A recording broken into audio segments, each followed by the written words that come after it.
Paano nga ba ako nakarating dito? At magkano nga ba ang nagastos? Silayan at kapihan sa Muntalban? Ano? Tara! Hello guys! Welcome back! For today's video, another day, another vlog, another gala! So ito na nga, dito nga kami nagmula sa Litex. Search nyo lang sa Google Map yung Silayan at Kapihan sa Muntalban, Rizal. Searchable naman siya. Sundin nyo lang yung mapa para hindi kayo maligaw. Sa mga gustong mag-commute, sakay lang kayo ng bus, Lubers, Muntalban, ang signboard. Pagbaba nyo ng Lubers, makikita yung terminal ng tricycle, kulay green. Doon nga kayo sasakay, halagang 200 pesos ang pamasahe for head hanggang campsite na. At dito nga, bigla nga akong napahinto. Yung insekto nga, aksidenteng pumasok sa mata ko. Humapdi nga dyan yung mata ko. Dahil yung insekto medyo malaki na. Ang hapdi sa mata, ang sakit kaya. Oh, tama na yan, kuskus sa mata, tara na. Ang kagandahan nga dito, pwedeng akatin to ng motor at 4 wheels. Lang tayong mga nakamotor kasi sobrang tarik ng daan. Dito nga ay semento pa at medyo matarik na rin ang daan. Stress na to ng inakyat ko. Gusto ko kasi masilayan ng sunset. Dito nga ay may nakita kaming truck na nabitin. Sobrang tarik na rin kasi ng daan. Napahinto na rin ako dito at nabitin kasi meron palang kasalubong na truck na pababa. Walang no choice nga ako dito kundi huminto. Sinisigawan nga ako ng pahinante dito na umalis daw kami kasi baka biglang umatras daw yung truck. Nagbabawas nga sila ng pangarga nila, mga graba ang laman ng truck na to. Meron daw kasing ginagawang daan dun sa unahan ba. Medyo malayo-layo pa ang pupuntahan ng truck na to kaya lang nabitin na. Hindi na kinaya. May mga campsite din pala dito na nadaanan namin. Siguro mga apat na campsite. Dito nga ay pinababa ko yung anak ko at pinaglakad ko na lang. Nabitin kasi yung pagharurot. Walang no choice nga siya kundi maglakad. Ko na lang siya sa medyo pata. Sa sobrang tarik nga nito, iniisip ko paano pa pagbaba namin. Mabuti na lang talaga hindi umuulan ngayon. Pag-akyat namin. Pero medyo umulan kanina. Kaya medyo mamasama-sa ang daan. Sa mga pupunta dito, magdoble ingat po tayo. Huwag po natin kalimutan ng humingi ng gabay sa Panginoong Diyos. Dito nga ako huminto at dito ko rin hihintayin si Junakis. Hindi naman medyo matarik dito sa hinintuan ko. Dito sa hinintuan ko, campsite nga pala ang harapan neto. Hindi ko nakita yung pangalan at hindi ko rin naitanong kung anong campsite to. Baka sa susunod mai-vlog ko to. Pero sa ngayon, focus muna tayo sa Silayan at Kapihan ng Muntalban. At dito man na-site nga akong lovers na bumaba galing hagdanan. Ay, sana all naglalaro ng mahal-mahalan. Hoy, wag kang gaganon. Inggit ka lang. Aray ko! At paglingon ko nga sa likuran, dito na si Junakis. At nagreklamo nga siya, masakit daw yung binti at paa niya. Ay, sas, ang lapit lang naman ang inakyat eh. Nagreklamo pa, aray mo. Palibhasa eh, wala nang exercise tong mga batang to. Bandang dito nga eh, kitang-kita na yung tanawin sa baba. Ang ganda ng pagmasdan, pero hindi hanggang dito lang tayo. Aakit pa tayo sa taas, no? Dito nga eh, huminto ako. May naririnig kasi ako kay Magenda na tumutunog. Kaya naman, binabaki to at tinignan. Parang yung lining ng brake pad ko, bus na. Sumasayad na yung baka. Tapos meron pang kumakataw-katok. Ano kaya yun? Pa-comment nga dyan kung ano yun, mga ka-rider. At dito sa punto na to, parang nag-aalangan na akong dumiretso. Baka kasi pagbaba namin, talagang maubusan na ako ng Aray ko! Aray ko talaga. Naglakas-lakasan talaga ako ng loob nito at alam kong kayang-kaya ni Magenda to. Kaya naman, for the go na atinans nyo. At dito nga ay nag-uumpisa na mag-rough road. Mamasama-sana nga ang lupa. Naku, huwag naman sana madulas. Hindi pa naman ako nagpalit ng gulong. Last year pa ako nagpalit, no? Mag-iisang taon ko na rin gamit to. Quick Tires nga pala ang brand ng gulong ko, no? Baka naman Quick Tires. At dito nga may nadaanan kaming mga gumagawa ng kalsada. At isa nga dito sumigaw ng pa-shoutout daw. Kaya naman, shoutout sa inyo mga kuya. Tipsy! Medyo mahaba-haba nga itong rough road na to. At ganitong klaseng rough road. Mamasama-sa nga yung daan at paahon pa ito. At sa wakas nakarating din. Pinababa ko nga dyan si Junakis at pinaglakad ko na lang kasi tatawid ako ng lusak. Ay, lusak putik pala.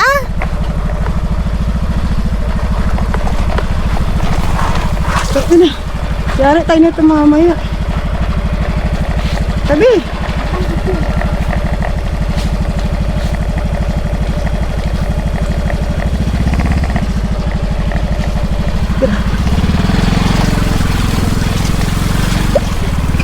Ay, grabe yung daan. Ayan ba yun? Sakit.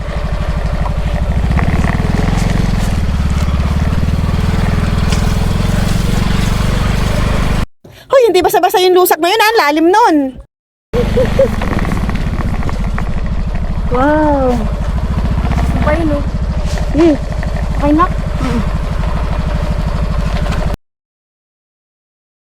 At kung hanggang ngayon nanonood ka pa rin sa video ko at nakarating ka sa part na to, pwede bang maglambing? Paklik naman ang follow button, like, comment, and share. Maraming salamat mga idol. yari tayo na ito mamaya. Pauwi. Sarado. Aroy, pagdating nga namin, sarado nga ito. Wrong timing nga yung gala namin, no? Pero kahit sarado to, titry pa rin namin pasukin. Titry ko na nga mag-U-turn at medyo nahirapan ako. Ikot natin. Nahirapan ako.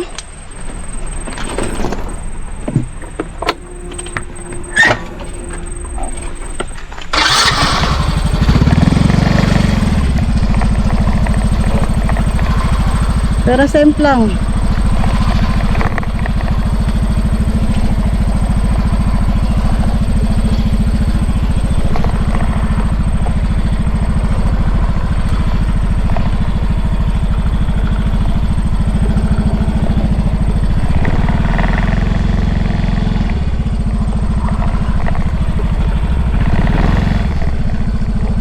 lang pa ako eh.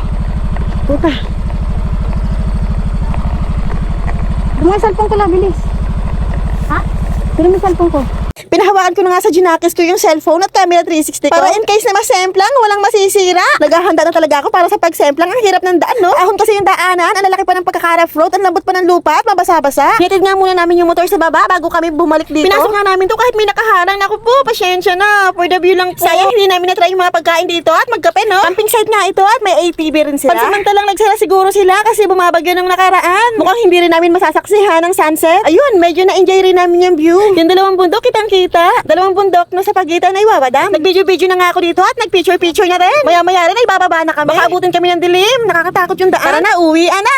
Dito nga ay dahan-dahan lang ako mag-drive at pababa nga ito. Ayun, at wala nga kaming nagastos ngayon. Dahil sarado nga sila. Babalikan ko to sa susunod. Gusto ko dito mag-camping. Gusto ko rin i-try yung ATV nila. Gusto ko rin kasi mapuntahan yung sunset viewing nila. Dito nga ay may nadaanan kami nagtitinda ng prutas kaya bumili na lang kami. Ang bili nga namin dyan ay saging, avocado at santon. At bumili rin nga kami dyan ng gulay, yung ubod ng kawayan. Ano ang tawag dun? Nalimutan ko na yung tawag. Bibili rin sana kami ng pinya dyan kaya lang overripe na. Overripe? So hanggang dito na lang aking video. Maraming salamat sa pananood. Ride safe mga idol. See you next vlog. Bye-bye! Doesn't matter if they're blue, green, brown, they flash like fire. Colors of the earth, colors of the earth.